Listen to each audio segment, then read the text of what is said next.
Political analyst Professor Sipho Seepe and political commentator Heller are crying foul over what they call an avalanche of misinformation and deliberate distortions. This comes after the committee for the Section 194 inquiry on the public protector's fitness to hold office saw information coming out at the inquiry that Professor Seepe and Heller rendered services to the Office of the Public Protector. For more, we're joined by Heller. Very good morning to you and thanks for making the time.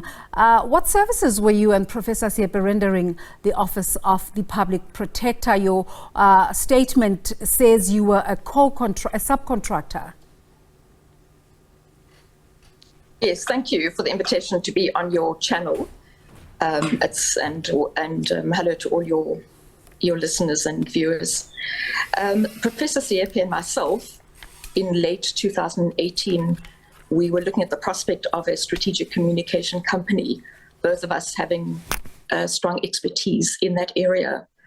And we were adamant that that government, in particular, and government-related organizations, don't often get a fair deal in the media, and the good stories aren't told.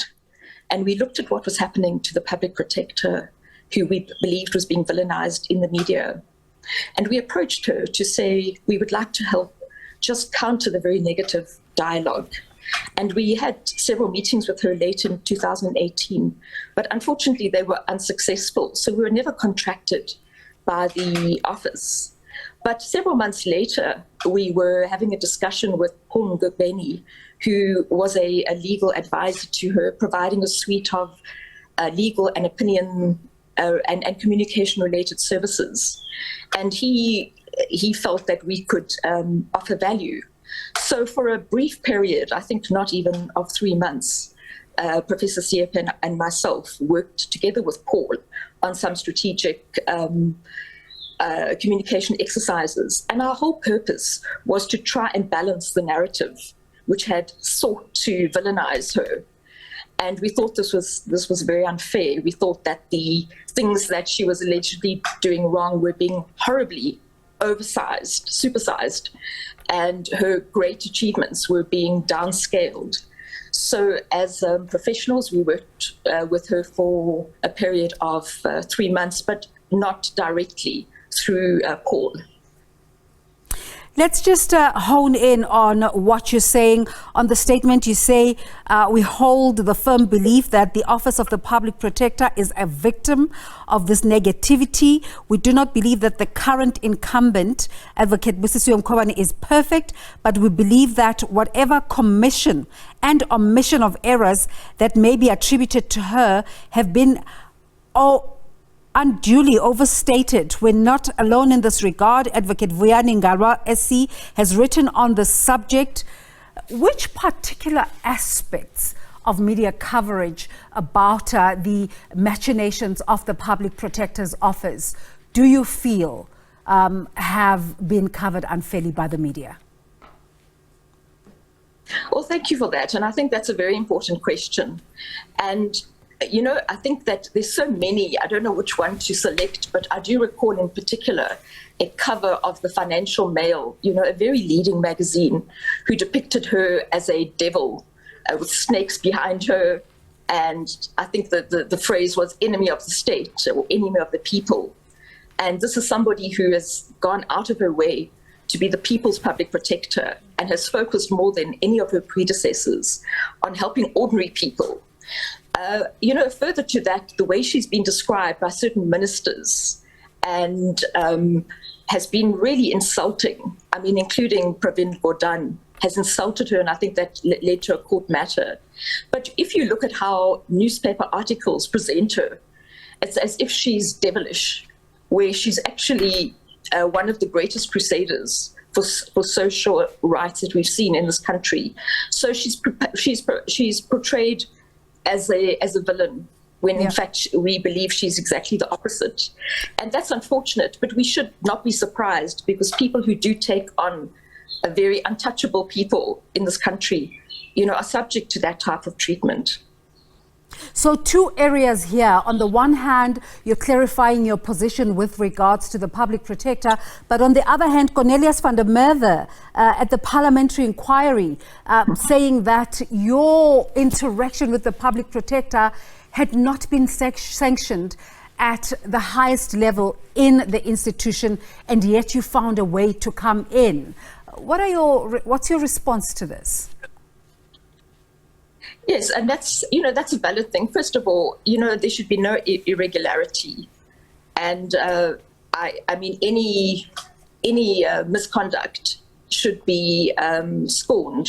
And we do look at a public protector who's unlike anyone previously to her, has got 3 clean audits, and that's a great testament. So as far as I said in the beginning, Professor Seepe and myself, we did approach her office, but we were unsuccessful. And it's perhaps because we didn't meet some of the criteria at that time from a vehicle perspective, or from the fact that there maybe wasn't a communication brief. So we were never appointed by her. So the fact that top management didn't see that was a factor of that it was unsuccessful. Yeah. And that probably speaks to the governance system.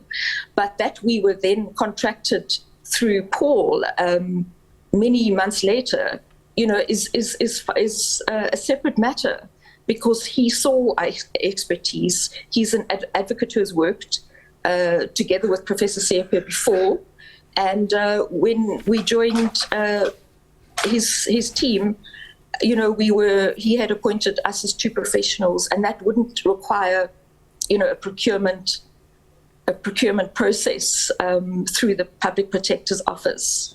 He was our client. Yeah. Kim, your social media handle says you're a writer, a radical thinker, and an analyst. The fact that you hold such strong views about the conversation about the public protector, do you not think there's an area of conflict there, just in terms of you also being an analyst? Yeah, I think that's a great question. And people who know me and my brand know that it's been built on integrity and honesty and truth. And that's very much who I am. And that's why I found this attack quite crazy. And, also for Professor Seepe, who's a very well regarded individual, not only here, but internationally. What I can say is that we worked for Paul. And yes, we did do articles and communication for a period of 3 months. But if you look back at my social media, yes, and I am a powerful influencer with a high profile, I have spoken about her since she was appointed, because I remember watching her on television. She wasn't even my candidate of choice. And I thought, who is this woman? And I was very inspired by her. So I've written so many posts. I've written so many articles about her and other people. And that's been for years. The fact that I received some remuneration for a period of 3 months, to me, has been totally taken out of perspective. And nothing that I've written do I not believe in 100%. If I tell you how many people and politicians have approached me, and I never do anything I don't believe in. So it needs to be taken in that perspective. The integrity of what I'm saying is there. And I'm very happy to have been associated with her, and I will continue to work for her. Stand behind her. Mm-hmm. I have, besides that 3-month time, there's no remuneration. But you'll see how many articles I've written, because it's a beautiful, fantastic, strong Black woman in this country who we should be supporting and getting behind. And I see her as a woman of integrity. So the people who are trying to intimidate me and make me stop supporting her, I've got bad news for them, because I will never do that. And whatever penalties we take, I've lost a job, a contract recently through this attack on me. But we will take the blows to tell the truth. So I'm very proud to have been associated with a campaign that is trying to uplift and the narrative around somebody who I think has done enormously good work in this country, and who has dared to take on those that think they're untouchable, and they should not be. So our voices won't be silenced, and let's hope they're amplified. And in the end, the truth will come out. I think that comes through clearly enough. Now, this statement co-signed with Professor Seepe, it's in response to Cornelius van der Merwe's testimony at the Section 194 process. Number one, who is it geared to? And number two, what are your thoughts about that process that's currently unfolding in Parliament?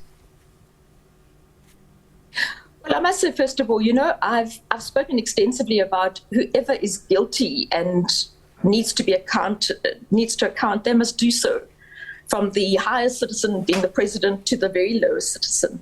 So if the public protector has done anything wrong, she must be accountable for that. So in theory, the idea of a process is a wonderful one because it holds a public service a servant accountable. But we have to look at the genesis of this.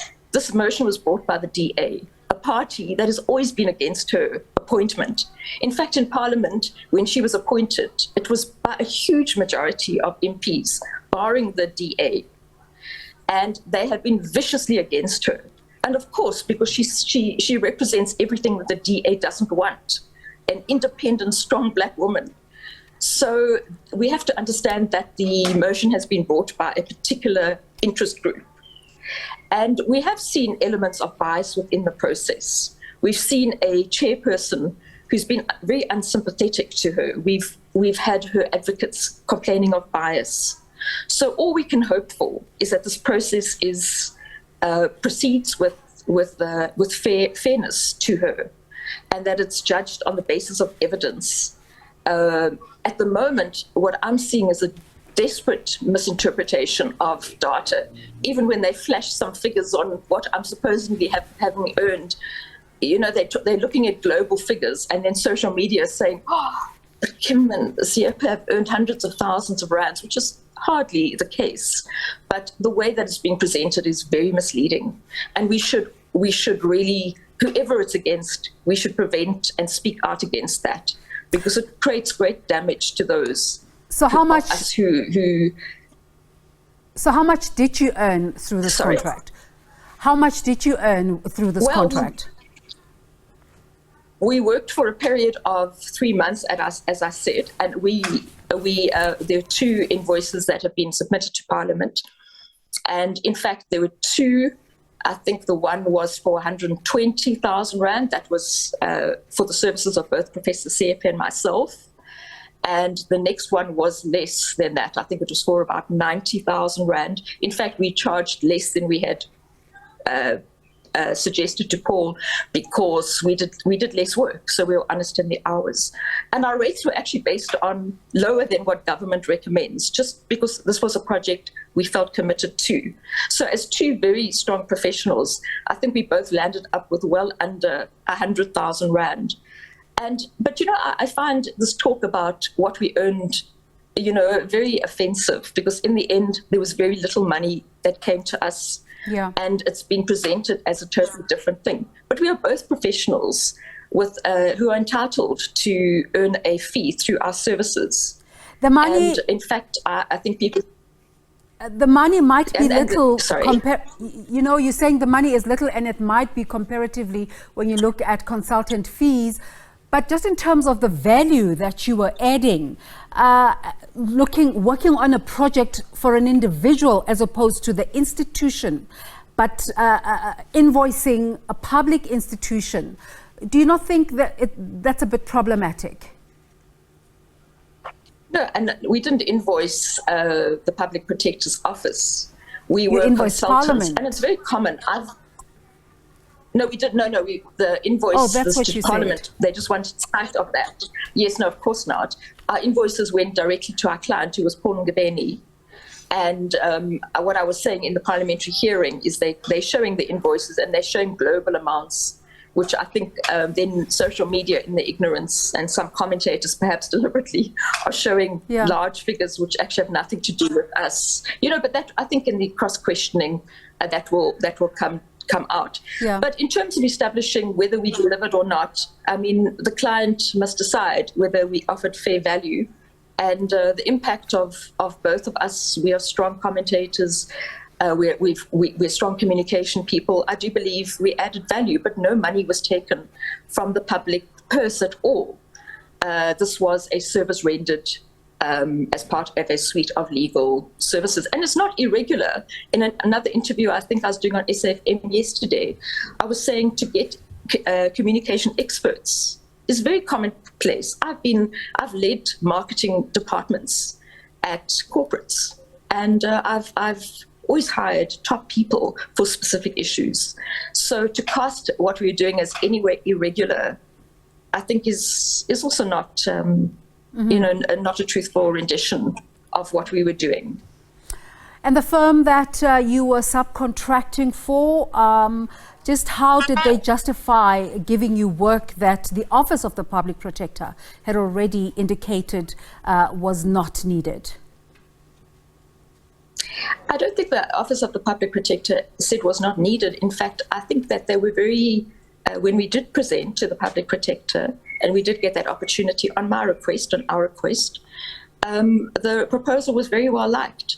But I think because of processes and the fact that we had just started, Professor Seepe and myself, and we hadn't set up a structure yet because we're still exploring the market. I think then obviously that wouldn't have been good corporate governance. But what we were offering was well liked and seen as necessary and or desirable. And that's why I said when Professor Seepe and Paul Mkhwebane spoke some months later, we felt that there was an opportunity that we could then add to the work that he was doing in changing the narrative or giving opinions on critical matters. And that we felt was urgent given the attacks on the Public Protector, which, as I've said earlier in the interview, were very vicious and unnecessarily vile, actually. We hope you'll continue to talk to us as the process unfolds. As you say, you might have to go answer to Parliament as well. We hope you will be availing yourself to us at that moment. Kim Heller, thank you so much for your time. It's been a pleasure speaking to you. Thank you. Kim Heller is a media and communications strategist and also the Deputy Vice Chancellor of the University of Zululand.